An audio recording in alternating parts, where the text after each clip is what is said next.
Vuelve la tertulia al jacobino y vuelve con muchos temas de interés, las compatibilidades entre el pensamiento de la Ilustración y el ideal de ciudadanía y una perspectiva marxista, el Estado de Derecho como concepto de emancipación de las clases populares frente a una derecha anarcocapitalista a la que el derecho, el Estado, las instituciones parecen sobrarle, una posible pinza entre una izquierda despistada en su antiestatismo que ve en el Estado un instrumento de represión y de coerción, y ese mismo anarcocapitalismo que llega a idénticas conclusiones, y cómo se plasma esa pinza, por ejemplo, en la educación, en la que una determinada izquierda imbuida por los aires del pedagogismo arremete contra la institución pública de corte republicano, y esa derecha que considera que la libertad educativa de los padres tiene que convertirse en una verdadera tiranía de predestinación en el que los hijos reproduzcan los patrones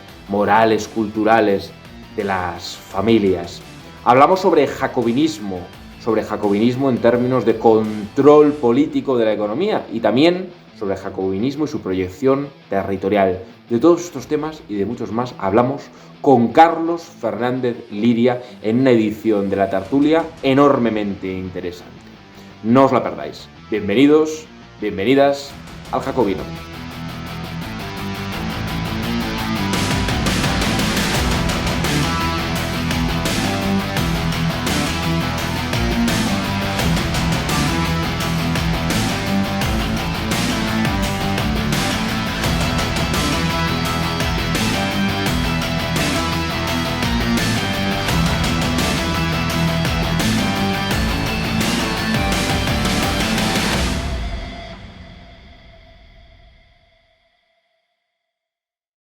Bueno, muy buenas a todos los amigos y amigas del Jacobino. Volvemos con la tertulia después de un par de siglos de hibernación de este programa, porque como habéis visto, pues estamos con otros asuntos y demás, y hoy además con un invitado de excepción que ha tenido la amabilidad y paciencia de soportar que estemos detrás de él un poco insistentemente, un poco pesadamente.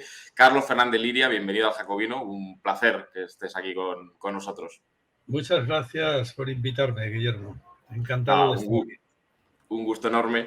Bueno, lo primero, antes de empezar la grabación, de hecho le estaba comentando a Carlos, que se lo voy a preguntar mientras que estemos ya charlando, estás en YouTube, también tú has caído en YouTube, ¿no? Después de toda la trayectoria, como sabéis, de Carlos Fernández Liria, docente en la Universidad Complutense, muchos años, ensayística, has abierto tu propio canal de YouTube, que lo sigo y que es una forma de, ¿no? Estás proyectando tus clases, ¿no? Conferencias ¿Cómo está funcionando la experiencia? Bueno, pues mira, se llama La Filosofía en Canal y es un experimento que estoy haciendo. Tengo 62 años, esto me viene un poco ajeno a mi época, ¿verdad?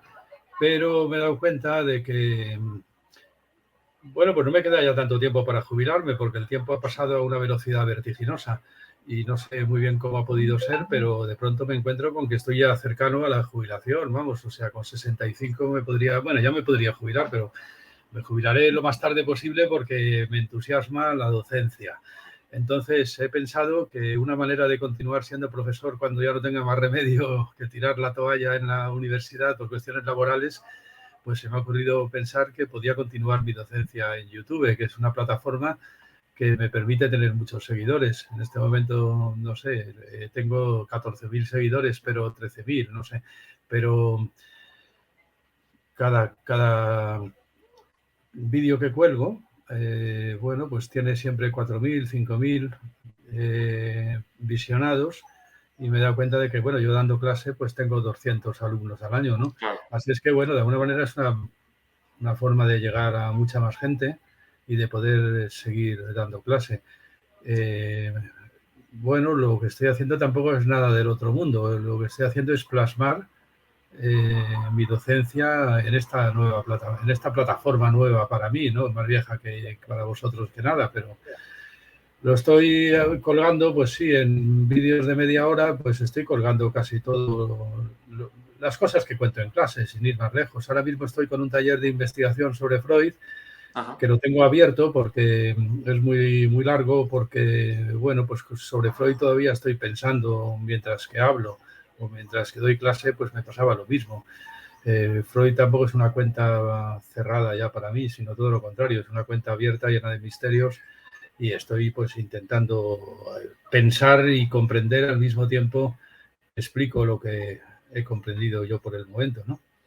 Y en Pues esas yo os estoy. recomiendo, vamos, que os metáis en la filosofía en canal, porque una de las preguntas que te quiero hacer precisamente es a raíz de un vídeo que colgaste y que vi, que es una tesis ya bastante trabajada por tu parte y con la que me gustaría empezar. Estaba muy bien hilado. Tú, desde una perspectiva inequívocamente marxista que has defendido siempre, has reivindicado un punto de continuidad indudable entre las ideas de la Ilustración y el marxismo. Esto, por cierto, es algo que a algunos seguramente les pueda sorprender, pero no debería sorprenderles tanto, ¿no? El propio Carlos Marx algo escribió y algo habló de eso, ¿no? Y me viene a la cabeza, por ejemplo, un maravilloso libro de Eric Hobsbawm, Los ecos de la marsellesa, ¿no? Que precisamente hablaba precisamente de que son dos tradiciones no precisamente ajenas, sino bastante relacionadas. Tú has sido crítico con determinadas versiones, más o menos, bueno, prefiero no calificarlas del marxismo, de una proyección de la emancipación distinta a lo que tú has planteado, y tal vez la verdadera perspectiva de emancipación tiene que ser la realización completa del ideal de ciudadanía. En buena medida me gustaría que desarrollas esto, cómo hemos entregado al fundamentalismo de mercado, ¿no? A través de la palabra liberalismo, que por cierto es una palabra hermosa y española, como un pack completo en el que no hemos disociado entre el liberalismo político y el liberalismo económico, y parece que se lo hemos regalado al enemigo, si me permites, y no hemos reivindicado desde la izquierda marxista, la realización completa del ideal de ciudadanía, que desde luego en un mundo fundamentalista de mercado pues dista mucho de completarse el ideal de ciudadanía, que no es la libertad a lo Ayuso, ¿no? No es escribirla en un papel ni tomarse 3 cañas a las 2 de la madrugada mientras que se desmantelan todos los servicios sociales, sino que la ciudadanía es algo mucho más completo, ¿no? La propia idea de Estado de Derecho. Me gustaría que comentaras un poco esto porque me parece muy interesante. Sí, pues me pides que comente prácticamente el hilo conductor de casi todas mis investigaciones en el marxismo. Llevo toda mi vida con esto. Al final acabó plasmado en unos cuantos libros, la mayor parte firmados junto con, bueno, libros y artículos, ¿no? Firmados con Luis Alegre, que fue alumno mío, pero que también ha trabajado conmigo en eso, pues desde que le conocí como alumno prácticamente. Y bueno, al final se materializó en una lectura de Marx que plasmamos en El orden del capital, un libro que se llama El orden del capital. ¿Por qué seguir leyendo a Marx? Precisamente, ¿no? Ha sido considerado una lectura republicana de Marx, es lo que se ha venido a decir siempre los lectores del libro. Nosotros hemos hecho nuestra esa interpretación porque creo que sí nos sentimos reconocidos en ella, ¿no? Una lectura republicana de Marx es posible y por tanto es una lectura desde el punto de vista de la Ilustración. Esto de que Marx y la Ilustración estuvieran reñidos de alguna manera, en el sentido de que la Ilustración sería algo así como la superestructura de la sociedad capitalista, la filosofía que acompañó al desarrollo o al triunfo político, al triunfo económico de la burguesía en la historia, pues es un error garrafal de la tradición marxista. Eso fue una mala interpretación de Marx, muy mala interpretación de Marx. Eso además es que no está en Marx. La verdad es que ni siquiera el término infraestructura, superestructura está en Marx. Se basan siempre en un solo texto, un texto del prefacio a la contribución a la economía política de 1859, es un parrafito que además no dice infraestructura ni superestructura, dice cimiento y edificio, que hay un cimiento económico y un edificio un edificio ideológico que se mantiene, que se sostiene sobre él, ¿no? Pero es una sola vez, que lo dice Marx, una sola vez.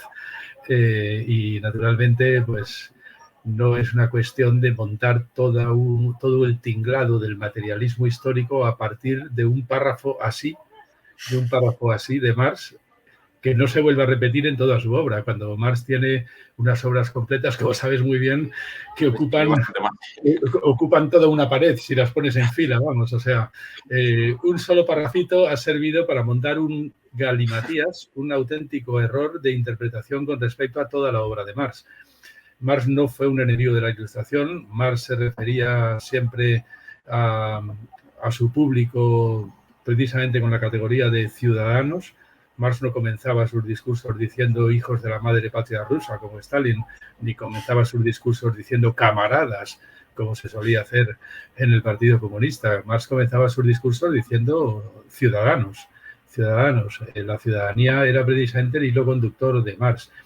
Y además no en vano era así, sino porque los que conocemos el pensamiento republicano, pues siempre respetamos mucho ese texto de Kant, en el que nos dice Kant que en realidad el ideal republicano no es un ideal posible entre otros, sino que es el único proyecto político posible para una razón práctica. No existe otro. Nos lo define así, diciendo el único proyecto político que se puede proponer la razón en la historia es que generar un Estado social en el que los que obedecen la ley son al mismo tiempo colegisladores, de tal forma que al obedecer la ley no se obedecen más que a sí mismos y de esta forma son libres. Son libres. Ese ideal no es un ideal entre otros, es el único ideal que se puede proponer un bien nacido, podríamos decir. Y Marx era un bien nacido. Y esto era, por supuesto, el objetivo fundamental de Marx. Además, es posible leerlo así. No, es que no solamente es posible leerlo así, sino que es que además funciona perfectamente. O sea, te pones a leerlo de esta forma, con este hilo conductor, y todo te encaja muchísimo mejor que si te pones a leerlo pensando en algo así como que la Ilustración es la mezquina aportación cultural de la burguesía a la historia de la humanidad. Un negocio nefasto, como has dicho tú muy bien, un negocio nefasto porque de esa forma pues el marxismo regaló al enemigo nada más ni nada menos que el pensamiento político de la Ilustración. Regaló, por tanto, para empezar a Platón, a Sócrates, a casi toda la historia de la filosofía y sobre todo retomando ya la Ilustración francesa, pues a todo el pensamiento de la Ilustración francesa, a Kant, a Hegel, les regaló todo esto y lo sustituyó a cambio por el pensamiento Mao Zedong. Y claro, o sea, el negocio fue absolutamente ruinoso. El pensamiento de Mao Zedong o en el mejor de los casos el pensamiento guevarista. Pero claro, el Che Guevara te podía caer mejor o peor, pero un gran filósofo no era. Mira, ¿qué quieres que te diga? El hombre nuevo guevarista es un concepto, es el concepto de una especie de atleta moral revolucionario que no necesitaría del derecho ni necesitaría de las restricciones de la ley, que no comprendería en absoluto el presupuesto ilustrado de que la ley no tiene que ser más que la gramática de la libertad, en tanto que sea al menos una ley que sea una verdadera ley, una ley que tenga como condición que quienes obedecen la ley han sido al mismo tiempo colegisladores y que, por tanto, obedeciendo a la ley se obedecen a sí mismos y son libres, ¿no? Esto no lo entendía el Che Guevara, por supuesto, ¿no? Ni le iba ni le venía. Es un discurso completamente voluntarista, moral, una nueva religión que generó, por otra parte, pues en Cuba el culto a la personalidad del Che Guevara, porque es verdad que por lo menos no hubo prácticamente culto a la personalidad de Fidel Castro, aunque también, ¿no?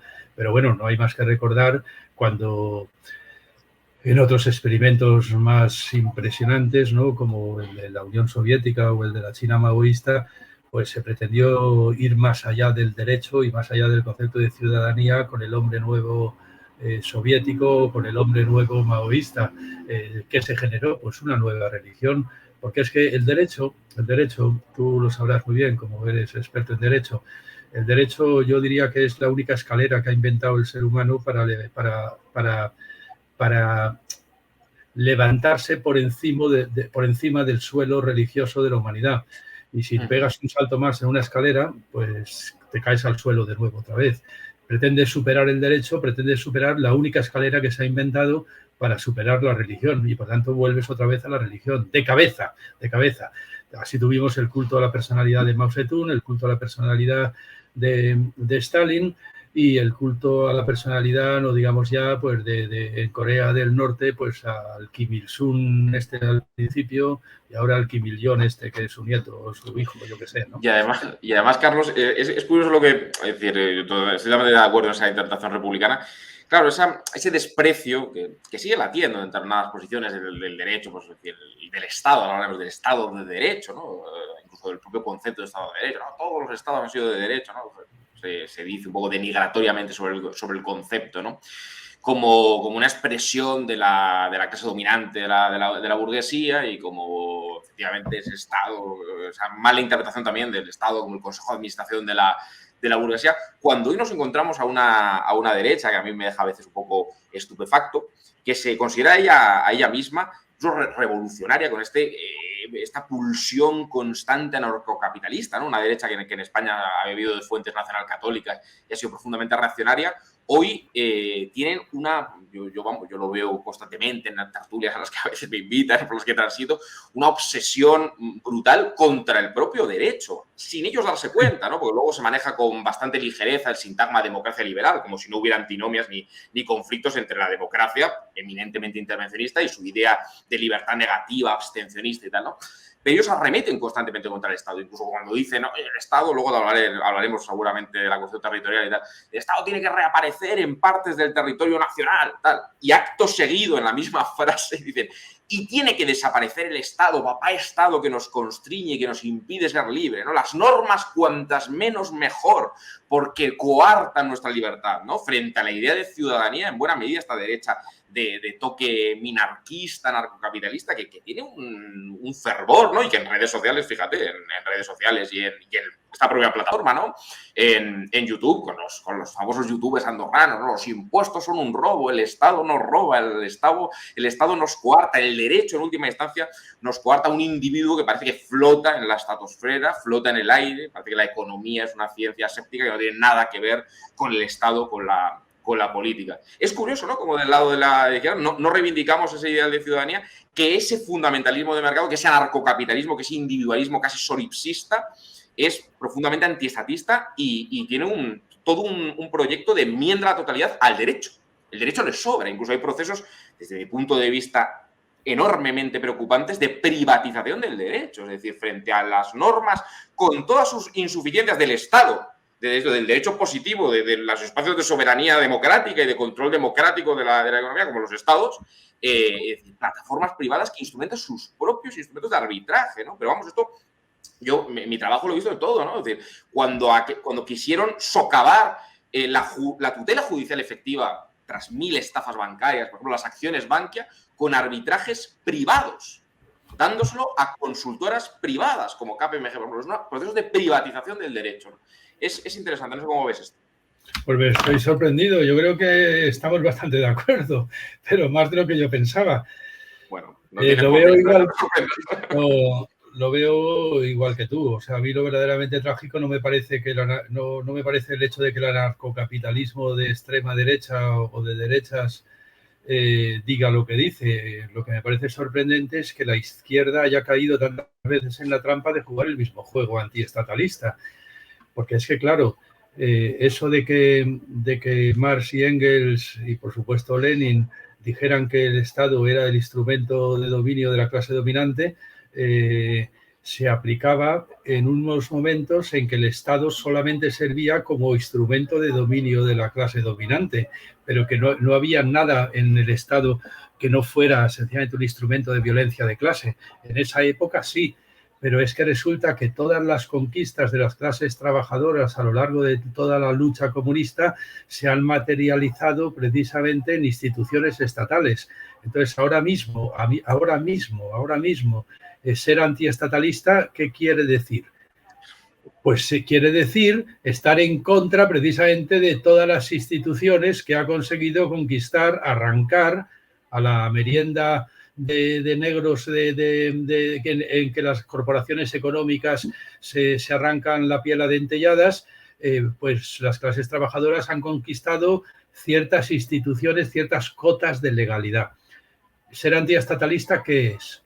en definitiva, en este momento. Estar contra la escuela pública, estar contra la sanidad pública, estar contra el derecho laboral, estar contra el derecho laboral es en definitiva, darle la razón al anarcocapitalismo desde la izquierda. Eso es el mayor error que se puede cometer actualmente, no comprender que lo poco que ha ganado la izquierda se ha materializado en instituciones estatales y que en este momento la peor de las trampas es precisamente estar contra el aparato de Estado. Luego, por otra parte, hay que insistir una y mil veces, Luis Alegre y yo no hemos parado de insistir en ello, en que el Estado moderno, lo que llamamos Estado moderno, lo que tú has llamado Estado de Derecho, podríamos llamarlo Estado social del derecho, orden constitucional, como queramos llamarlo,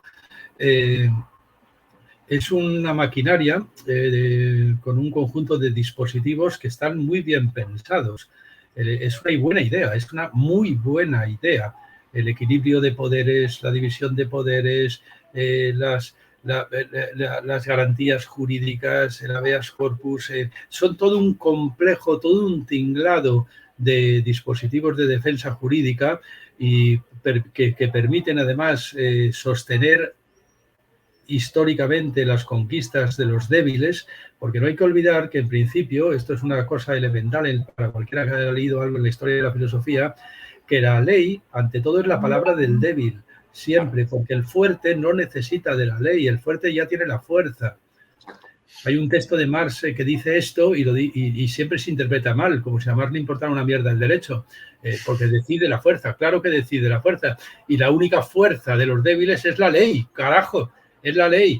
Entonces, la voz de los que no tienen voz, claro. La voz de los que no tienen voz es la única. Entonces, cuantas más leyes, mejor, porque cuantas más leyes es que más se hacen oír los débiles. Y además, el Estado moderno está bien pensado precisamente para conseguir que la ley sea una ley y no la orden de un tirano. La manera por la cual en el Estado moderno se distingue precisamente entre decretos y leyes, es decir, el cuidado que se pone constitucionalmente en distinguir entre órdenes y legislaciones, no es lo mismo una orden ministerial no es lo mismo que una ley. Entonces, todo eso está muy bien medido. Y está muy bien medido, efectivamente, pues claro, por personas muy inteligentes como Kant o como Hegel, no no por gente como el Che Guevara o Stalin, ¿no? Eso está muy bien pensado. Lo que había que haber insistido por parte de la izquierda, y eso ya veo que tú lo controlas muy bien también, lo que había que haber insistido es que todo ese tinglado del aparato institucional del Estado de Derecho moderno no funciona bien o no funciona a veces en absoluto bajo condiciones capitalistas. Eso sí que había que haberlo dicho desde la izquierda. Es decir, mira, el Estado moderno es una buena idea. Lo único que pasa es que funciona muy mal bajo condiciones capitalistas. ¿Por qué? Pues porque para que el Estado moderno funcione bien, el poder legislativo tiene que ser soberano. Y el poder legislativo bajo el capitalismo nunca es soberano, porque como tú has dicho muy bien, los grandes poderes económicos, los dueños del poder real, podríamos decir, no funcionan bajo el imperativo de la ley. No funcionan bajo el imperativo de la ley porque se mueven en franjas alegales.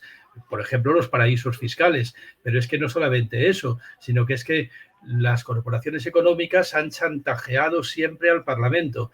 Bueno, tú saca esa ley, le dicen al Parlamento, pero se hundirá la bolsa. Y si se hunde la bolsa, estáis acabados todos. O tú saca esa ley, pero te daré un golpe de Estado, que es la ley de hierro del siglo XX. Es algo así como, bueno, el poder legislativo es soberano hasta que los poderes económicos le pongan el veto. Porque cada vez que el poder legislativo ha tocado los intereses económicos de las grandes corporaciones económicas, un golpe de Estado ha revertido la situación y los votantes han quedado escarmentados durante 40 años de dictadura en España, 16 en Chile, no sé cuántos en Argentina, en Brasil fue golpe de Estado tras golpe de Estado, en Guatemala, en África, con Patricio Lumumba. O sea, cuando el poder legislativo ha pretendido ser soberano contra los poderes económicos para intentar legislar a los poderes económicos se han pagado un asesinato del mandatario elegido, un golpe de Estado, una guerra, un bloqueo, un chantaje, en definitiva, al poder legislativo. De tal manera que lo que había que haber dicho desde Marx, y se puede decir desde Marx, y te encaja todo mucho mejor, no es que el Estado moderno tiene que ser superado por una fórmula mejor, porque no la hay. No hay ninguna fórmula mejor, no te puedes pasar de listo. No vas a ser más listo que Kant, ni vas a ser más listo que Hegel, ni que Montesquieu, ni que Rousseau. No, eran gente muy lista, mucho más lista que tú. Entonces, eso está bien pensado, bien pensado. O bueno, digámoslo, no vas a ser más listo que Ferraioli actualmente. Ferraioli es un buen teórico del orden constitucional. ¿Y qué es lo que dice Ferraioli? Porque es un buen tipo. Pues Ferraioli lo que dice es, si el problema no es que el orden constitucional está mal pensado, el problema es que existen poderes salvajes que tienen infinitamente más poder que el poder constitucional. Entonces, esto es lo que había que haber dicho desde la izquierda. Pero no, la izquierda se pasa de lista en la gran parte de la tradición marxista y lo que dice es, no, es que vamos a tener una idea mejor que el orden constitucional y de que el Estado de Derecho y que la división de poderes. Hombre, no vas a tener una idea mejor. Una idea mejor que la división de poderes es la dictadura del poder ejecutivo. Eso es un disparate. Eso es una dictadura siempre. Una idea mejor que el derecho es la religión. Y eso es siempre un desastre antropológico. Es retroceder enteramente con respecto a todas las conquistas de la Ilustración. Entonces, era tan difícil insistir en eso, era tan difícil insistir que, mira, que los verdaderos defensores del orden constitucional somos nosotros, los marxistas. Somos nosotros, porque lo que queremos es un orden constitucional que funcione de verdad como orden constitucional. Y para eso tenemos que obligar a cumplir la ley a los poderes económicos. ¿Cuánto anticapitalismo hace falta para eso? Pues yo creo que mucho. Hace falta mucho socialismo para que los poderes económicos se sometan a la ley, igual que se somete a la ley cualquier hijo de vecino. Pero los poderes económicos no han cumplido la ley jamás. Nunca han sido constitucionales. Nunca se ha constitucionalizado la fábrica. Nunca se ha constitucionalizado un poco. En tanto que hay derecho laboral, pero habría que constitucionalizarlo mucho más. Y aún así, encima, todavía tenemos, por una parte, al anarcocapitalismo contra el derecho laboral y a cierta izquierda riéndoles la gracia también, porque también son antiestatalistas. ¿No? Claro. Pues mira, hay una cosa muy interesante que efectivamente yo coincido mucho con ese diagnóstico. ¿No? El problema, en buena medida, ni siquiera es nuestro derecho positivo, incluso pasado por 40 reformas neoliberales que han degradado, bueno, las reformas laborales que vamos a ponernos a hablar, 2010, 2012, pero vamos, en el año 94 a CTTs con Felipe González, de constantes reformas para degradar, para desplazar el derecho laboral al derecho mercantil, al derecho privado, ¿no? Que por cierto es un proyecto, no es nada casual, esto está totalmente perfectamente medido y es una cosa diseñada para desmontar el derecho laboral. Pero claro, incluso nuestra Constitución, el Estado social, que muchas veces se desprecia, Estado social democrático de derecho, ¿no? Muchas veces como si no fuera también producto de la lucha de clases y que el reconocimiento de esos derechos fuera poca cosa. Bueno, tal vez poca cosa, pero el problema no es en buena medida ese derecho positivo, sino, como dices tú, bajo las condiciones capitalistas, ese derecho positivo en buena medida es papel mojado. Es decir, el artículo 128 de nuestra Constitución o las posibilidades de planificación o de nacionalización de sectores estratégicos que serían perfectamente constitucionales porque se recogen en nuestro derecho positivo. El problema es que no hay una condición de posibilidad seguramente de aplicarlas porque no la hay bajo Maastricht, porque no la hay bajo el capitalismo financiero, porque no la hay bajo las acumulaciones de capital, pero no es que el problema sea ese derecho, sino que las condiciones económicas que impiden la realización de ese derecho, ciertamente. ¿Tienes la sensación que a veces lo que no termina de entusiasmar a buena parte de esta izquierda es que ven, aparte de la izquierda, ¿no? Las izquierdas, ¿no? Habría que hablar en plural, tal vez, ven que es como un proyecto a la defensiva, ¿no? ¿Pero qué estáis diciendo aquí? Que el Estado de Derecho, que simplemente el Estado burgués, que simplemente el derecho burgués, ¿no? Que siempre se añade la coletilla estigmatizadora, es la realización de la emancipación humana es cumplir eso, es decir, que quizás se ve como un proyecto de poca monta, un proyecto a la defensiva, ¿no? Porque siempre efectivamente hablamos que esta sociedad capitalista agresiva desmonta las certezas, ¿no? Esto igual nos lleva al debate que me aburre soberanamente, el rojipardismo. Yo creo que también se ha hecho mucha demagogia, porque particularmente a mí esto de las nostalgias, como digo, por un tiempo pasado, pues no, o sea, nostalgia ninguna, ¿no? Pero sí que es verdad que se están desmontando, claro, se están desmontando las posibilidades de la realización de vidas dignas en una sociedad agresivamente individualista, en el que los derechos se recortan, en el que se desmonta todo ese haz de derechos sociales que mal que bien conseguimos a través del estado de bienestar, que también es producto de la lucha de clases, indudablemente. Se ve tal vez por parte de la sociedad, por parte de la izquierda, como poca cosa un horizonte que tal vez se está entendiendo, Carlos, como de conservación de derechos, o no lo estamos sabiendo vender, o no estamos sabiendo transmitir que la realización de la ciudadanía, como dices, es una idea radical y es una idea republicana y puede ser perfectamente una idea socialista que tiene mucho que ver con la emancipación humana. Sí, tienes mucha razón en plantearlo así. Sí. Estamos perdiendo una ocasión como nunca hemos tenido desde la izquierda. Fue un poco la inspiración del primer Podemos, en tanto que Luis Alegre y yo estábamos metidos ahí, claro, hasta que nos echaron. Pero era la gran ocasión que tenía la izquierda de aparecer con un discurso conservador. Es algo así como decir un discurso conservador en el sentido de que lo que había que conservar, era lo que no parábamos de repetir, eran precisamente las instituciones que habían logrado incrustar las clases trabajadoras en el orden estatal.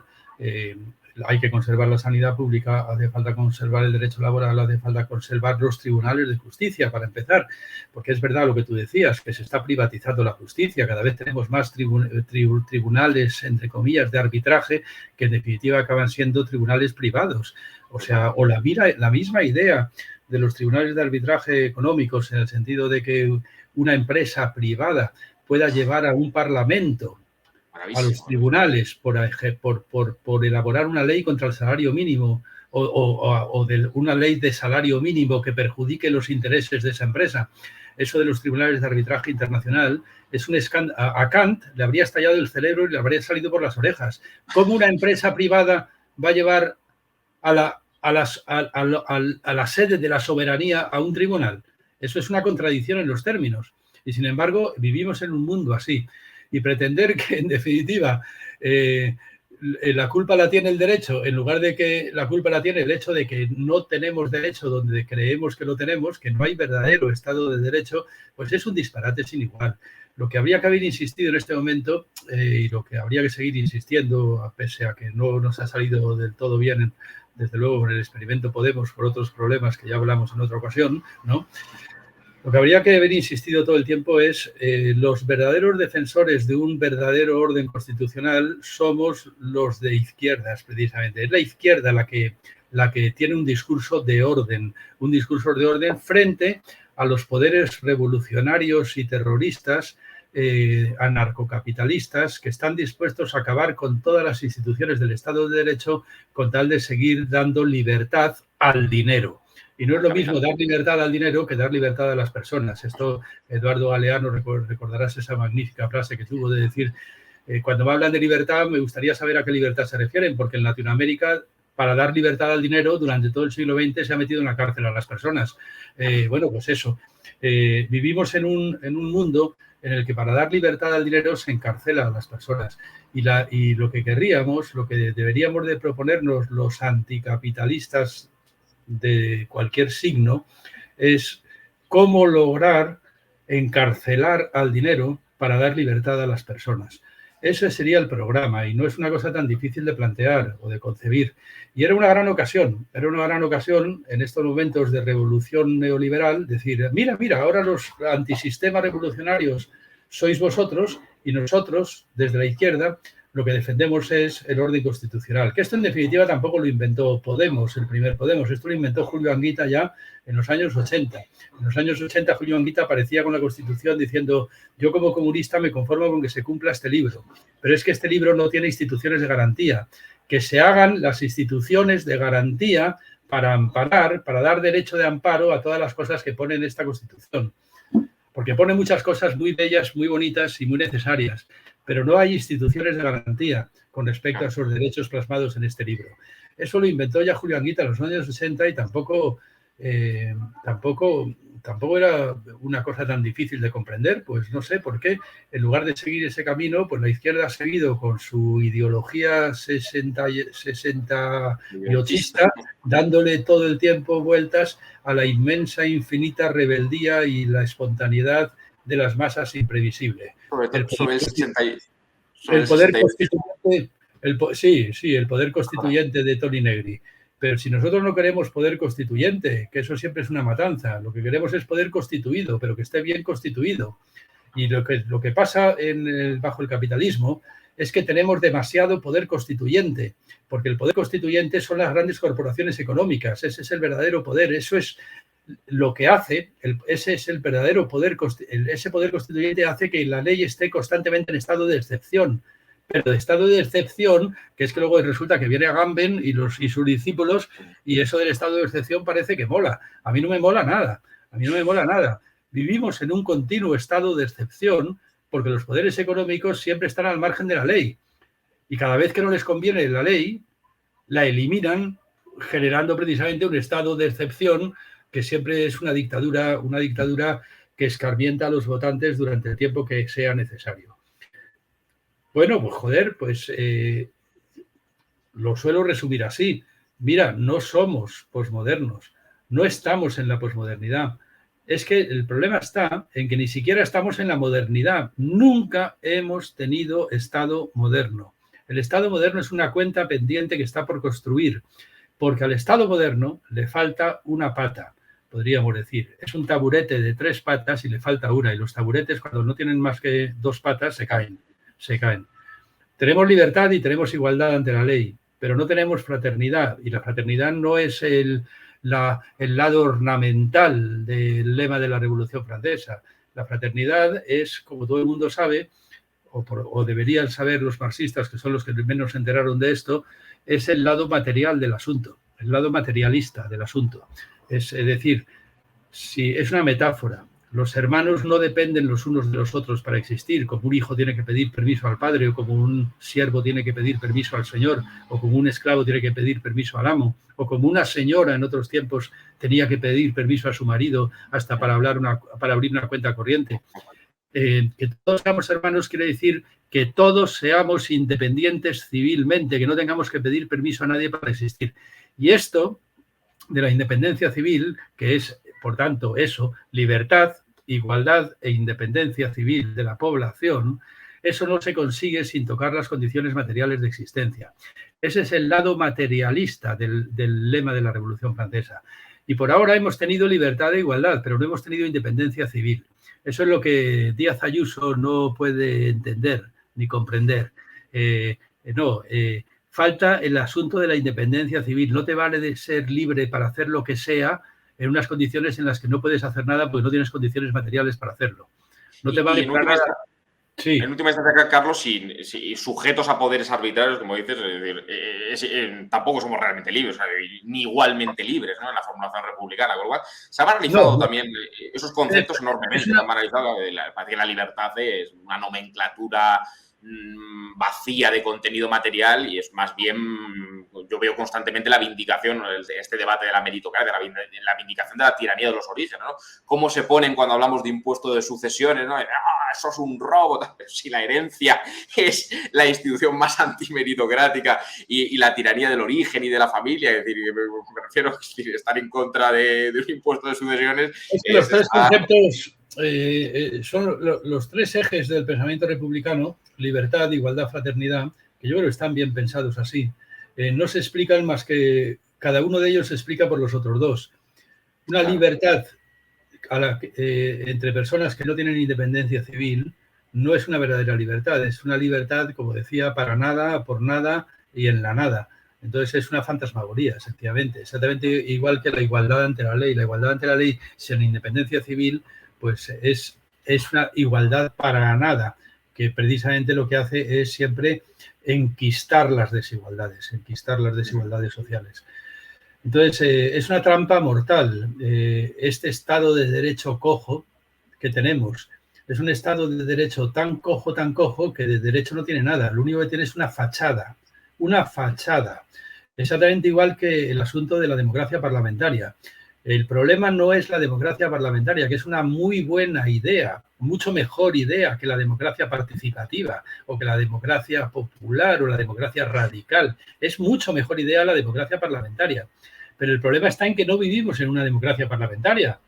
Vivimos en una dictadura económica con una fachada parlamentaria. Eso es lo que había que decir. No había que decir, no, es que la democracia parlamentaria es una estafa, no nos representan. Vamos a buscar una democracia más radical, mejor y la vamos a inventar ahora mismo en la plaza en las plazas de las grandes ciudades, ¿no?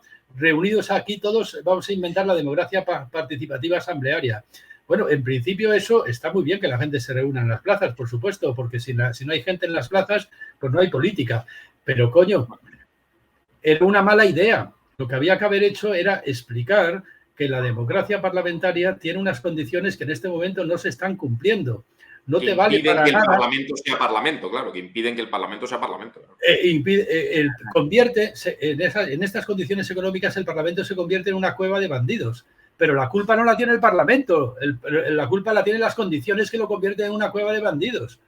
O sea, hace falta explicar que bajo condiciones capitalistas los representantes del pueblo en realidad no son más que representantes de los intereses de las grandes corporaciones económicas. ¿Por qué? Pues porque el pueblo está atenazado por el chantaje económico y siempre va a votar lo que convenga a las corporaciones que les tienen agarrados por el cuello.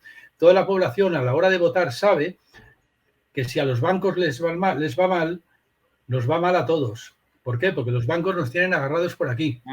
Y por tanto, no vivimos en una democracia parlamentaria, vivimos en una dictadura bancaria con una fachada parlamentaria.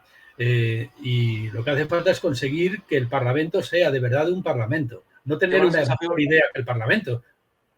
Tengo la sensación, Carlos, que, y por pasar a un tema que está muy ligado a esto, pero quiero que salgan otros temas, que estamos hablando constantemente en la conversación del subtítulo de un libro que escribiste con otros dos compañeros, por cierto, amigos de la casa que han estado aquí, Olga García Fernández y Enrique Galindo Fernández. Han estado aquí, han estado en Jacobino, son buenos amigos del Jacobino ambos y me alegro mucho.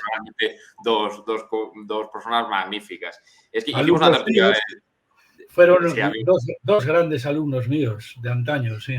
Voy a enseñar el libro, para que esto es un libro que yo creo que ya hemos recomendado en el Jacobino. Y tengo la sensación de que estamos hablando constantemente del subtítulo de este libro, entre el neoliberalismo salvaje y el delirio de la izquierda, o podríamos decir, de cierta izquierda. Claro, esto precisamente, esa impugnación del Estado, ¿no? Con esta idea 68ista, ¿no? O citáis en el libro pasajes, ¿no? De Foucault, ¿no? Parece todo contra la autoridad del Estado, contra lo coercitivo del Estado, se ha plasmado quizás en un campo por excelencia, por encima de cualquier otro, junto a otros, ¿no? Estamos hablando del derecho, en la educación, en la escuela. Y cómo encontramos una pinza que a mí me produce también estupefacción, pero que es palpable y se ve constantemente, ¿no?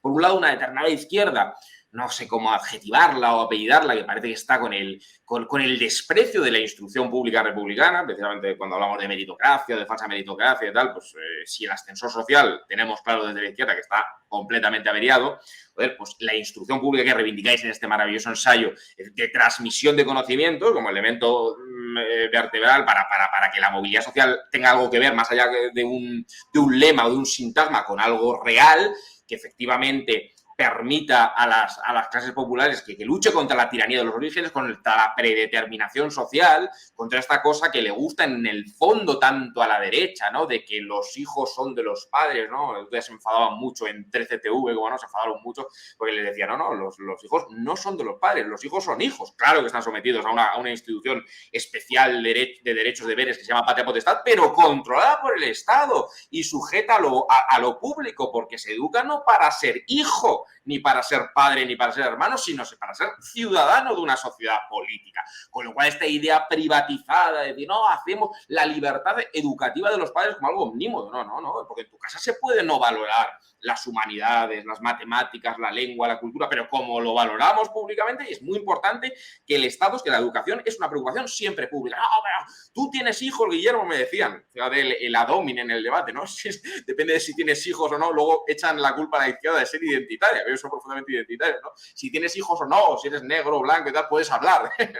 En el debate público se te excluye, tus ideas se filtran según quién eres tú. No, digo, analice lo que estoy diciendo, no quién soy yo. Puedo tener hijos o no, eso sí es relevante completamente para el debate público. Pero luego ha habido otra izquierda, pedagogía, de no traumaticemos, el suspenso es el trauma, la transmisión de conocimientos tiene que dejar paso a toda esta cosa de las competencias, que no te voy a repetir porque lo habéis explicado maravillosamente, ¿no? El aprender, enseñar y la transmisión de conocimientos, incluso en ese sentido orillar la filosofía que tanto has defendido, pues no estaría mal, porque al final es una devaluación de la instrucción pública. ¿Qué pasa en esta pinza que yo creo que es clara, que es, no sé si implícita o incluso explícita, entre un neoliberalismo que en última instancia le importa un carajo la escuela pública, le importa un carajo a la escuela pública porque está en esa idea de la predeterminación social, de que los hijos son de los padres, de que lo que importa es que el padre pueda elegir a través del cheque escolar? Esto incluso se ve en Vox, ¿no? Cuando planteaban, recuperemos la competencia de educación para el Estado central, que yo incluso puedo defender eso, para transferirla a las familias a través del cheque escolar, es decir, para privatizar la educación pública, ¿no? Y una izquierda no sé si posmoderna o pedagógica, que ha despreciado la instrucción pública republicana que reivindicáis aquí. ¿Por qué este delirio? O te preguntaría, ¿continúa este delirio que analizabais también? El subtítulo del libro es entre el neoliberalismo salvaje y el delirio de la izquierda. Y ahí se ha planteado, en esa encrucijada, con esa pinza de por medio, con esa espada de Damocles, es como se ha planteado el debate de la educación. Ha sido un gravísimo error. Otro gravísimo error. Lo que estábamos contando antes se aplica muy bien a lo que ha sufrido la institución de la escuela pública, que en definitiva es la más bella conquista de las clases trabajadoras en la historia de la humanidad. Es lo más bello que ha conquistado. No hay nada más bello que una verdadera escuela pública que funcione bien, donde precisamente es el único espacio de libertad que está institucionalmente reglado y de diversidad ideológica, además de diversidad ideológica. Yo no he parado de insistir en esto constantemente. La escuela pública es una esfera muy blindada para que exista pluralidad, porque en la escuela pública un muchacho, a lo mejor es musulmán, pero va a tener al lado sentado a un cristiano, y al lado va a tener a una atea, y al lado de la atea va a haber una bengalí, y al lado de la bengalí va a haber una persona agnóstica. En esa diversidad solamente se da en la escuela pública porque no puede filtrar a los alumnos. Exactamente igual que entre los profesores. Por supuesto que habrá un profesor homófobo, por ejemplo, que vota a Vox, pero es que al mismo tiempo la profesora de gimnasia será lesbiana y militante del LGTBI, y los alumnos y las alumnas van a tener delante, aparte de una diversidad de sexos, eso para empezar, que no en todos los colegios privados y concertados existe, ¿no? Una diversidad ideológica tan amplia que van a poder elegir, porque lo que no puede ser es que un testigo de Jehová sea educado en una escuela de testigos de Jehová. Porque será testigo de Jehová. Tiene derecho a ser testigo de Jehová, y los padres tienen derecho a educar a sus hijos en la religión evangélica de los testigos de Jehová, pero no tienen derecho los padres a negarles la ventana a la diversidad que existe en el mundo, para que no piensen que en el mundo no puede existir otra posibilidad que la de ser testigos de Jehová. Lo que defiende Díaz Ayuso y compañía cuando defienden la libertad de enseñanza, no es la libertad de enseñanza, es todo lo contrario, es el totalitarismo doméstico que se cree con derecho a encarcelar a los niños durante 18 años en una cárcel ideológica en la que no van a conocer ningún tipo de diversidad social. En la escuela pública esa diversidad les viene regalada de forma inevitable, porque es que inevitablemente no se puede controlar otra cosa, no se puede decidir ideológicamente que todos los profesores van a ser de Vox, o que todos los profesores van a ser creyentes, o que todos van a ser ateos. No, eso se puede decidir en la concertada. Y aquí venimos con el delirio de la izquierda. En la concertada de derechas, que es la mayor parte, y en la concertada de izquierdas, porque también tenemos todos amigos y amigas que son muy de izquierdas y muy progres, pero se han montado su propio chiringuito concertado para educar a los hijos en su propia ideología. Y a mí eso me parece tan indeseable, como si la ideología es del Opus o si la ideología es la de los ocupas de anarcos del pasotismo que sea. O yo qué sé, o como si son ecologistas en acción, vamos. Me da igual. Los padres no deberían de tener el derecho a negar a sus hijos la libertad y la diversidad. Claro.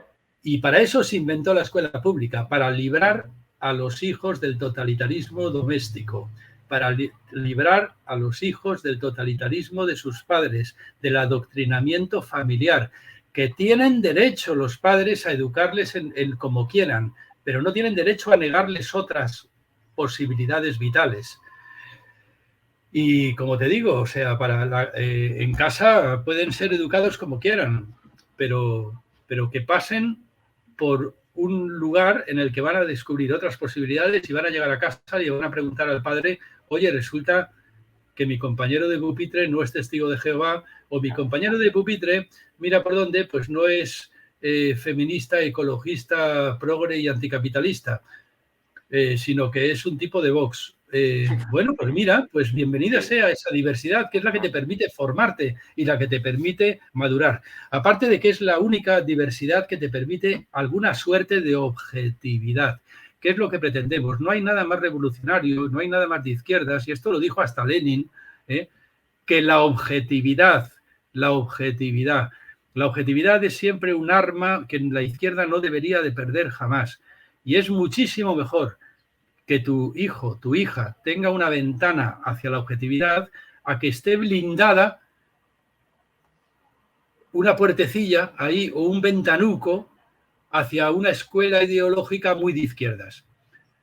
Por eso digo que en esta trampa mortal del adoctrinamiento ideológico cae tanto la derecha de forma masiva como ciertos sectores de la izquierda, que han arremetido además contra la escuela pública.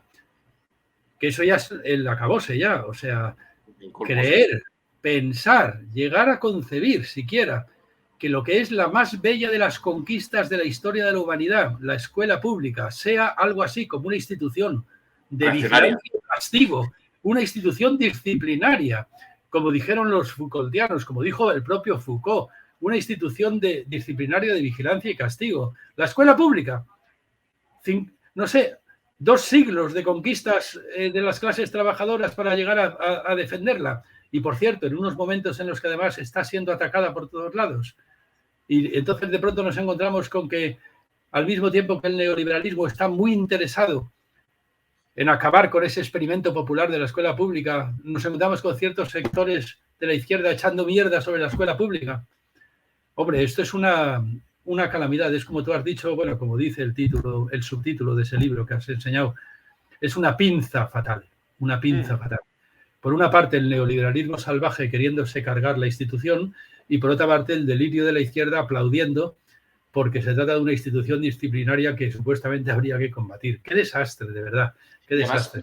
Además, es interesante, Carlos, porque muchas veces se descartan estas críticas como reaccionarias cuando quizás, efectivamente, 2 siglos de conquistas, despreciarlas tan abiertamente con un supuesto estigma de que se trata de instituciones de vigilancia coercitivas, de represión, siendo incapaces de diferenciar tipos de Estado y contrapesos dentro del Estado y ver la parte emancipatoria y sobre todo que no hay otra alternativa, ¿no?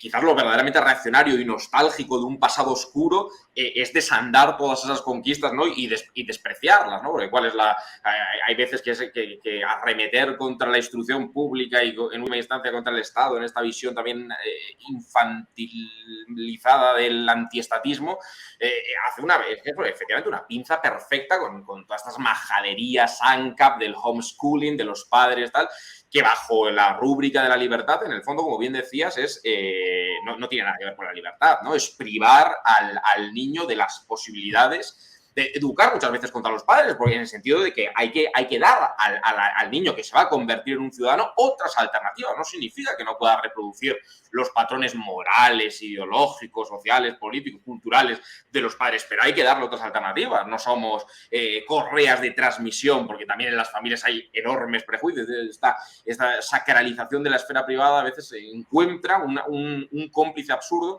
Y esto en una parte de la izquierda que sigue despreciando el Estado, ¿no? Y esto me lleva al siguiente tema, en la idea republicana. No te voy a preguntar tanto sobre las fallas de Podemos, no me interesa mucho eso, ¿no? Pero sí quiero hablar con un tema que tal vez es el tema que sin ver esta conversación, la gente que pinche dirá, bueno, una discrepancia que tendrán Carlos y Guillermo es sobre el tema territorial. Y vamos a ver, porque no tengo tan claro que haya tan poco discrepancia ahí. Tú que has explicado tanto y tan bien, porque me consta, ¿no?, que algún compañero de Jacobino fue tu alumno, nuestro amigo Jorge Polo y tal, has hablado tanto de los discursos de los textos de Robespierre, les has hecho leer a los alumnos y te has reivindicado también como jacobino, que lo sé, desde el punto de vista no de una visión burda del jacobinismo, que muchas veces la gente entiende que en el jacobino planteamos el cierre de las fiestas populares, odiamos la diversidad cultural de los estados, lo cual es una sandez enorme, sino como control político de la economía y como democracia en ese sentido. Y además también nosotros hemos abordado el tema territorial y a mí algo que me causa estupefacción, que te lo planteo y quizás pueda estar equivocado, podamos estar equivocados, cómo no, y es que si partimos de que las instituciones republicanas, de que el Estado puede ser, como decimos, un instrumento al servicio de las clases populares, al servicio de la emancipación de los que no tienen voz en el mercado, de los que no tienen ni el linaje, ni el patrimonio, ni la familia, ni el poder del dinero, sino que necesitan esas instituciones públicas a su servicio, porque una cierta izquierda ha sentido una seducción, desde mi punto de vista irracional, ya te digo, puedo estar equivocado, por movimientos particularistas, movimientos que incluso en el propio debate del derecho, frente a un derecho general, frente a unas instituciones colectivas iguales para todos, que nos tienen que igualar, más allá de la obvia diversidad cultural de todos los estados democráticos que defendemos y que es un valor, pero muchas veces en esa reafirmación de la diversidad cultural se ha colado, desde mi punto de vista, la desigualdad de derechos, la degradación de la igualdad de derechos. Es decir, otra pinza de la que te voy a preguntar, que yo no entiendo, entre un nacionalismo de corte cultural, etnoidentitario, ahora se está diciendo, bueno, tal vez hay un nacionalismo español en Vox, obviamente, si hay un nacionalismo español en Vox, horrible, esencialista, metafísico, pero hay un nacionalismo también de otro tipo en España, un nacionalismo etnocultural, que una parte de la izquierda los ha visto como aliados necesarios para llevar a cabo una agenda social. Yo lo veo de otra manera, ya digo, vuelvo a decir, puedo estar equivocado yo veo que más bien han sido movimientos reaccionarios que han obstaculizado esa agenda social planteando, en primer lugar, la agenda nacional identitaria y despreciando en última instancia el proyecto de emancipación de todos, ¿no? Que empezaría, ya que hemos hablado de la triada republicana, libertad, igualdad, fraternidad, por ese cuarto principio republicano de Marat, en la que reza la tumba de Marat, ¿no?, de la indivisibilidad de la República, unidad e indivisibilidad de la República, no como esencia, ni como sentimiento, ni como golpe de pecho españolista, que a mí me importa 3 carajos el golpe de pecho españolista, de España o de cualquier región de España, me da igual, sino como comunidad política de iguales. ¿Por qué cierta izquierda ha sentido cierta seducción ante el particularismo, un particularismo que yo lo veo más bien neofeudal a veces, ¿no? Desmontar las instituciones del Estado moderno y buscar el particularismo. Una izquierda que está cómoda en España a veces con conceptos que a mí me cuestan marcarlos en la tradición ilustrada, racionalista, republicana y socialista, como derechos históricos, fueros y tal. Yo me lo entiendo en UPN, o lo entiendo en el PNV, o lo entiendo en la derecha carlista, o en los otros, o los que buscan la España eterna en el Covadonga o en la prehistoria. En eso lo entiendo, ¿no? Pero no lo entiendo en Podemos o en fuerzas transformadoras, ¿no? ¿Qué coño de emancipación hay en ese neoforalismo y tal? No sé cómo lo ves. Si a ti te genera también estupefacción o estoy equivocado yo. A mí me genera mucha inquietud porque, bueno, yo no soy muy particularista ni muy identitario en nada, y sin embargo sí quiero comprender que ciertos sectores de la izquierda se han dejado seducir por procesos identitarios, porque es verdad que una cierta territorialización de la acción política siempre tiene que resultar inevitable, porque efectivamente la acción política necesita condiciones materiales y hay que partir del territorio. Entonces, es verdad que yo tiendo a ser republicano universalista, como sin duda me parece que eres tú. Claro, pero yo no puedo olvidar tampoco que para poder formar el concepto de voluntad general es necesario, esto lo he discutido algunas veces, sobre todo con algunos buenistas, de los que siguen a Gustavo Bueno, vamos, me refiero, ¿no? Sí, no buenismo en concepto. Para poder formar el concepto de voluntad general es necesario una cierta defensa del derecho de autodeterminación, porque si no tienes derecho de autodeterminación, esto ya sale en el Critón de Platón, es algo así como yo tengo que obedecer las leyes, aunque sean injustas, porque no me he ido, pero el presupuesto tiene que ser que me pueda ir, porque si no, esas leyes injustas ni siquiera son, ya no es que sean leyes injustas, es que ni siquiera son leyes, yo me tengo que poder ir. Es decir, como no me he ido, las obedezco. Pero bueno, es verdad que el concepto de voluntad general exige algo así como decir, vamos a ver, si tú y yo formamos una comunidad para pasar las vacaciones juntos y tú quieres ir a la montaña y yo a la playa y algunos otros más quieren ir a la montaña y algunos otros más quieren ir a la playa y lo que hemos decidido es pasar las vacaciones juntos, pues entonces, vale, pues votaremos a ver si vamos a la montaña o a la playa y si sale que a la montaña y yo quería ir a la playa, yo me tendré que decir que en realidad yo quiero ir a la montaña, porque lo que quiero, ante todo, lo que he firmado con vosotros, es que quiero ir con vosotros a donde sea. Pero lo primero es que yo quiera ir con vosotros a algún sitio. Y, por supuesto, si lo que sale es ir a la montaña cuando yo quería ir a la playa, pues, bueno, diré... Pues me he equivocado, porque como yo no quería ir a la playa solo, sino que quería ir con vosotros, pues me he equivocado. Oye, mira, me he equivocado. Todos lo que queremos juntos es ir a la montaña. Así es que efectivamente se cumple lo que dice Rousseau un poco, ¿no? Se me tiene que obligar a ser libre e ir a donde realmente yo quiero ir, que es a la montaña, aunque yo creía que era ir a la playa, porque lo que quiero es ir con vosotros. Pero entonces, bueno, claro, el concepto de un cierto derecho de autodeterminación es necesario porque si no el concepto de voluntad general no te sale. Entonces, bueno, ahí eso es una discusión muy complicada, muy sucia, ya muy enrevesadamente confundida por mil tópicos. ¿No tienes la sensación, Carlos, que siguiendo un poco la metáfora, que me parece interesante, el derecho a irse, claro, o sea, me parece interesante eso. O sea, a mí, el ideal, estamos diciendo que muchas veces las comunidades políticas de derecho, ¿no? En estas condiciones capitalistas no se cumplen, pero si nuestro ideal es una comunidad política que no sea, que no aglutine una esencia unívoca, como si la nación política tuviera que ser una inflamación del espíritu y que todos lloremos frente a las banderas, quien tenga esa concepción, pues bueno, oye, allá cada uno, ¿no? Pero a mí me produce pavor, sea cual sea el perímetro del que se invoque esa concepción. Aquí no estamos obligados a llorar ante ninguna bandera y si no lloramos ante banderas, casi mejor, ¿no?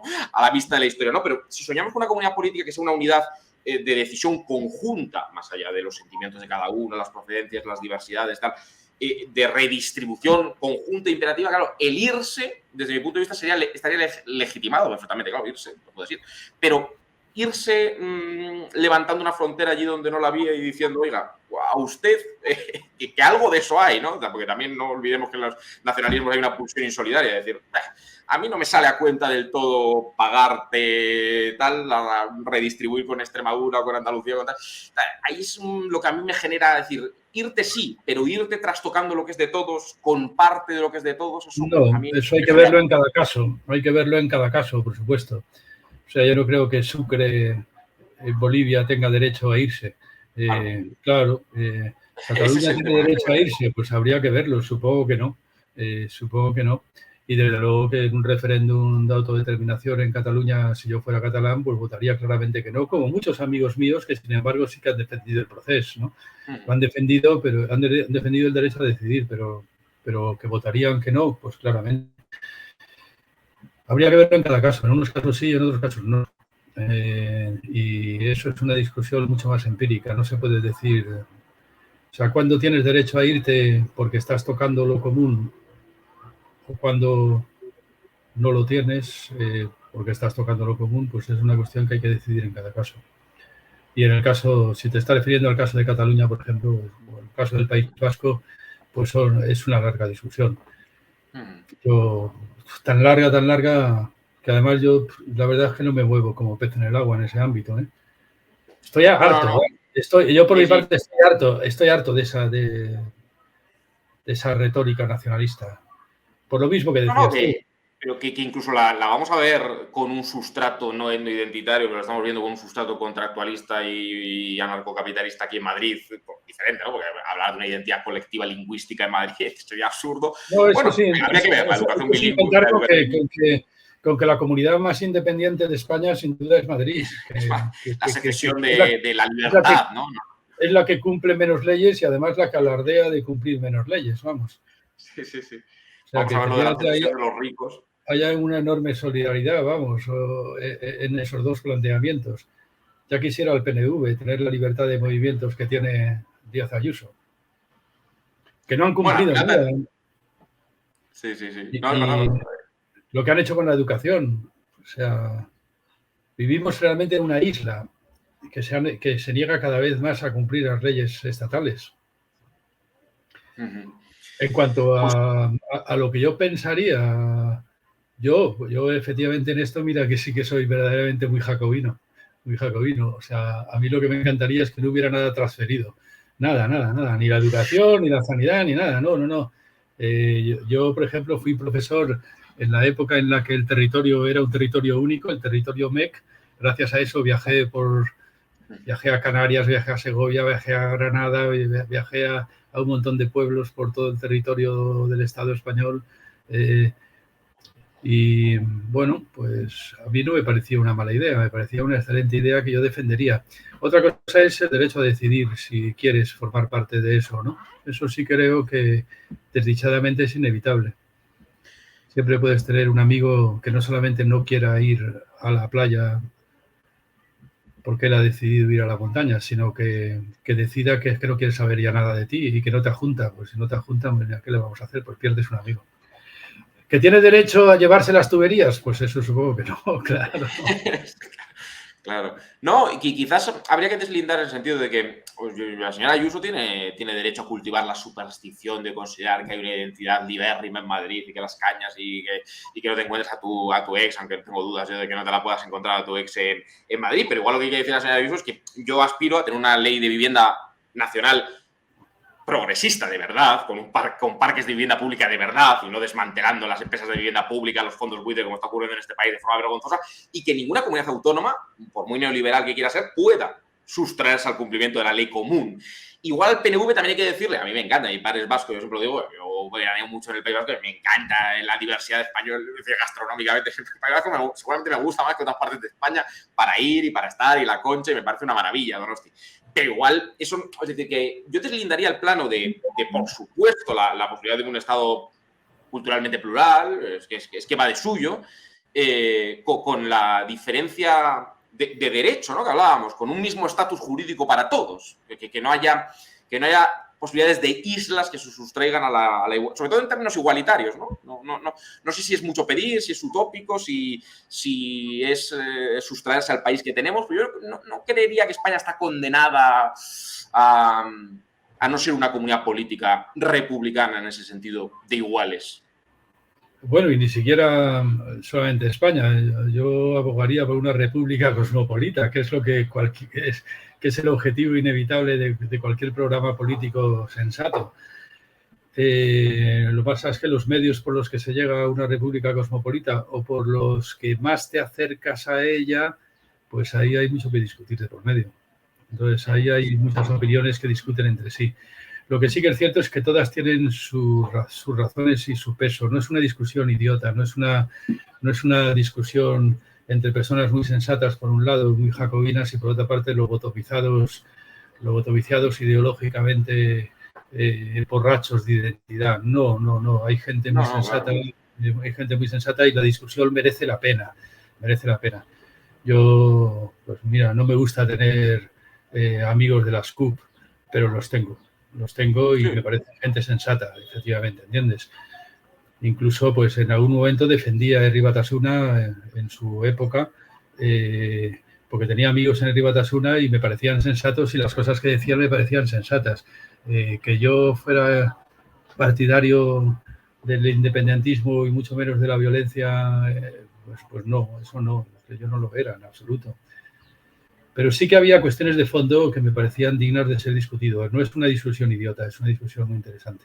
No, es Lo una que es discusión, desde luego. menos interesante es la deriva esta que ahora se ha puesto relativamente de moda, de lo que has llamado antes rojipardismo, que consiste en algo así como una especie de retroceso, algo así como la tradición, la identidad tradicional tribal, la reivindicación de las densidades antropológicas frente a la impersonalidad del mercado neoliberal. Eso me parece un gravísimo error. O sea, yo creo que ya hubo un movimiento pre-Podemos y pre-15M incluso, que fue Juventud sin Futuro, que planteó las cosas en sus justos términos. Ahí sí, lo que ellos plantearon fue, y eran jóvenes muy, muy jóvenes, eran Juventud sin Futuro, tenían 18, 19 años, 20 años, pero lo plantearon muy bien. Lo que plantearon fue, o sea, mira, somos conservadores, sí, somos conservadores, porque queremos conservar la sanidad pública, queremos conservar la escuela pública, queremos conservar el derecho laboral y queremos conservar el derecho a tener una pensión. Que me acuerdo que los periodistas ojipláticos decían, pero ¿cómo estás pensando en la pensión si tienes 18 años? No, por la cuenta que me trae. Quiero tener derecho a tener una pensión y quiero tener derecho a tener hijos y condiciones materiales para tenerlos. Y para eso hacen falta instituciones republicanas que me amparen. Eso estaba bien planteado. Porque se planteó a nivel institucional, se planteó a nivel de escuela pública, sanidad pública, instituciones de garantía, etcétera, etcétera, etcétera. Lo que está haciendo el rojipardismo, una vez más, según entiendo yo, por lo que he podido ver por aquí y por allá, es algo así como una reivindicación de las densidades antropológicas del ser humano contra el capitalismo. Y yo es que no confío mucho en las densidades antropológicas del ser humano, porque a veces me parecen incluso peores que el capitalismo. Porque claro, densidades antropológicas del ser humano las hay absolutamente detestables. Porque claro, en un determinado momento pertenecer a una, no sé, criarte en un barrio islámico rodeado de integristas islámicos y ser además mujer en esas condiciones sociales, pues es una auténtica maldición. Y por supuesto que lo mismo que digo del Islam lo digo del catolicismo. O sea, precisamente ahí está. O sea, crecer en un barrio bien católico del Opus, pues es una gran desgracia que puede caer en la vida. Sobre todo si tus padres, en nombre de la libertad de enseñanza, te secuestran y te meten 18 años en una escuela del Opus. De tal manera que ya cuando tienes 19 años y puedes empezar a decidir, ya tienes el cerebro podrido. Ya no puedes decir nada. Tengo la sensación, Carlos, y es muy interesante lo que dices, que, es decir, fíjate que lo de las listas estas de si la izquierda rojiparda, ¿no? Estuve yo en un debate en Gameplay Z y tal, pues nosotros nos han metido en rojipardismo, claro.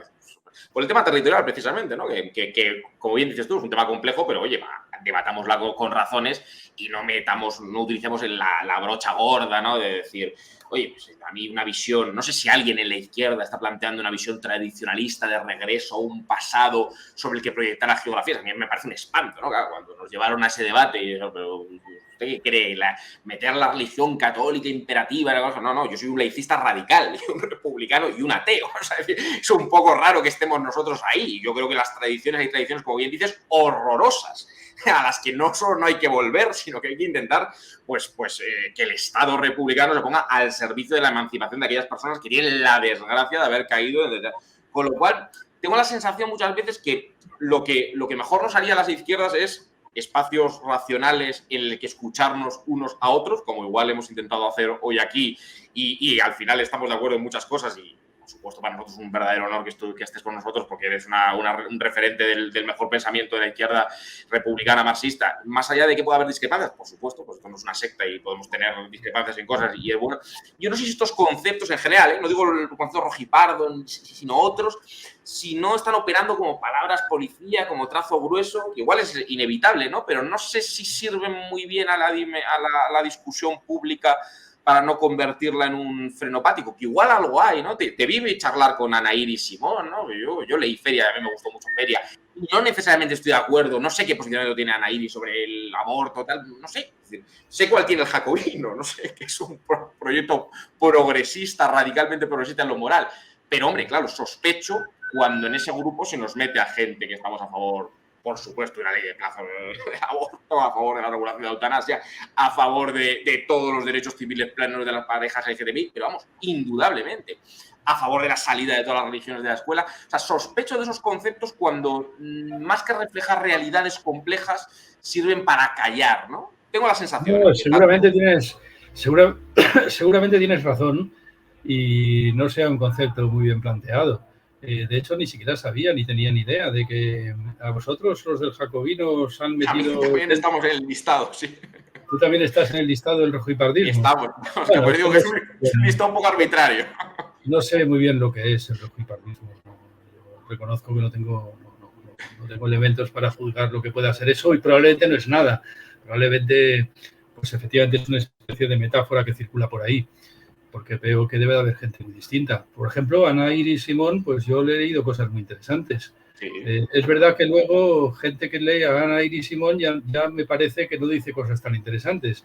Pues efectivamente sí me suena todo a una especie de tradicionalismo, de reivindicar las esencias antropológicas, que yo es que sospecho. Yo soy fundamentalmente profesor de antropología y yo sí que he hecho trabajo de antropólogo y sinceramente no tengo ningún respeto por el indigenismo. Pues, ¿quieres que te diga?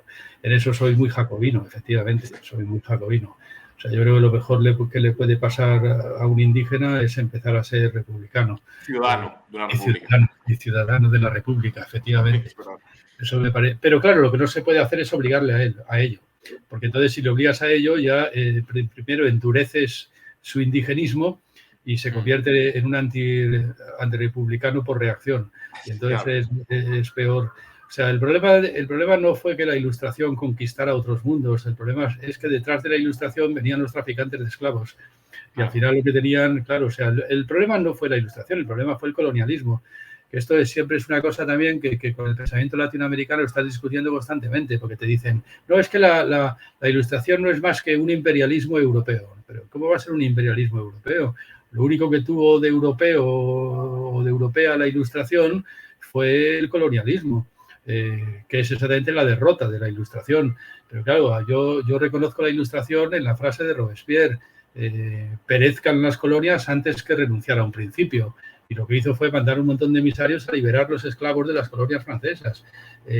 Eso es ¿Y quiénes lo entendieron ese mensaje? Los jacobinos negros.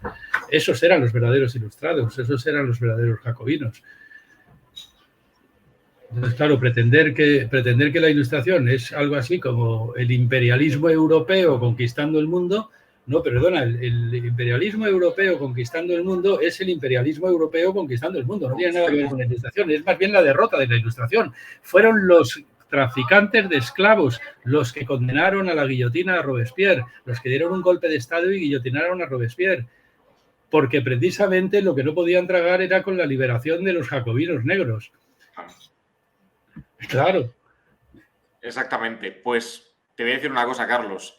Lamento no poder seguir dándote el coñazo otras 3 horas. Porque esto no puede terminar. Ha sido maravillosa. Me alegro mucho de mantener esta relación. Yo creo que poco así, poco vamos hilando cosas que es necesario tejer para por lo menos ordenar un discurso coherente que tenga pies y cabeza. Pues poco a poco lo podemos ir haciendo. Así es que... Jacobino tu casa y te volveremos a dar el coñazo seguro para algo. Bueno, pues lo mismo te digo, yo si algún día los jacobinos queréis veniros a mi canal de filosofía, pues seguramente lo podremos hacer. Será un placer, seguro. Hombre, claro, a mí se me da peor esto de hacer El canal no lo hago yo, me lo hace un compañero que no quiere dar su nombre, pero yo pongo el material, pero él me lo monta y tal. Yo no soy muy ducho en estas cosas. Pero bueno, que si se presta una oportunidad, pues yo le aviso y que me diga cómo se hace esto que estás haciendo tú aquí ahora de estas cositas que yo no sé hacerlas.